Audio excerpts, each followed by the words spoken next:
Hey guys, I'm Chase, and today we're going to be reviewing the Ducati 1199 Panigale. I'm here in downtown Atlanta, testing out the bike in a daily rider fashion. Most of the riding is being done in downtown on both highway and suburban areas. The stats on this bike may surprise you. Never has a bike that is this light had the amount of torque and horsepower that the Panigale has. On top of all these impressive stats, this bike also has just as much packed into it electronically. The Panigale has 3 different riding modes that help you customize how you want the bike to handle depending on the situation. If you put it into wet mode, it drops the horsepower from 195 to a more manageable 120 that is delivered with a smooth ride-by-wire throttle. It also activates the ABS, increases the traction control intervention, and the suspension adjusts for low grip conditions. This mode is ideal for someone that is riding in unfavorable conditions or riders that are not quite yet ready to unleash the full potential of the bike. Sport mode gives you all 195 horsepower you want, but still delivers it with a smooth ride-by-wire throttle. Similar to the wet mode, the suspension adjusts for a more sport-oriented riding. ABS in the front and rear are activated, and you still have the traction control activated. This is the mode most daily riders will want to keep it in. And of course, what would an 1199 Ducati Panigale be without offering 100% of the bike to the rider?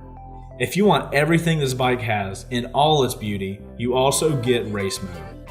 This gives you totally unrestricted 195 horsepower delivered with a direct ride-by-wire throttle. The suspension is oriented for track setup, the ABS drops to front only, and the traction control is reduced. Another fun feature with the race mode is the instrument panel actually changes to a track-oriented setup. This is the mode you're looking for if you're taking the bike to the track or doing some type of aggressive riding. With the Termignoni exhaust that this bike has installed, there is no video on YouTube that is going to give the sound that comes out of this bike justice. Trust me, you need to hear it for yourself. With a pretty bike comes a pretty price tag, but trust me, you're getting what you pay for. The 1199 Ducati Panigale starting price is coming in around 24 to 25 grand US. The 1199 Panigale S has one of the best power to weight ratios of any bike ever made. Because Ducati has dropped the weight of the bike by having no frame, the bike weighs a mere 367 pounds dry. In comparison, a Yamaha R1 has a dry weight of around 450 pounds. They did this by bolting the front forks to the airbox, which basically acts as a subframe, while the rear subframe is directly connected to the rear cylinder. With this style of construction, this allows the bike to have 195 horsepower and come in 30 pounds lighter than my R6. I spent the majority of my time on the Panigale in both wet and sport mode, which both have the smooth ride-by-wire throttle. In these modes, I felt like the power delivery was very even and controllable. The times I did put the bike into race mode, you could tell how much more aggressive the power delivery is. I typically ride a Yamaha R6, and I found the seating position on the Ducati slightly more aggressive.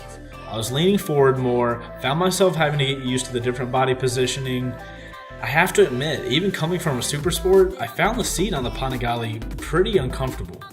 The shape of the seat looks great in photos and matches the curves of the bike extremely well, but when it comes to comfort, the bike just doesn't score high here for me. I've been riding the bike around Atlanta, testing it out during December. The temperature has been relatively cold here, and even with it being cold outside, the bike would still reach temps well over the 200-degree Fahrenheit mark.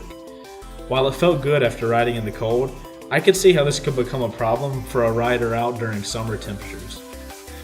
Overall, the 1199 Ducati Panigale is an absolutely incredible bike, and I really enjoyed riding it. This is definitely a head-turning bike, and you truly feel like that when you're riding it. Between the striking paint job and the Termignoni exhaust, this bike looks and sounds amazing. I hope you guys enjoyed this video, and I'll see you on the next one.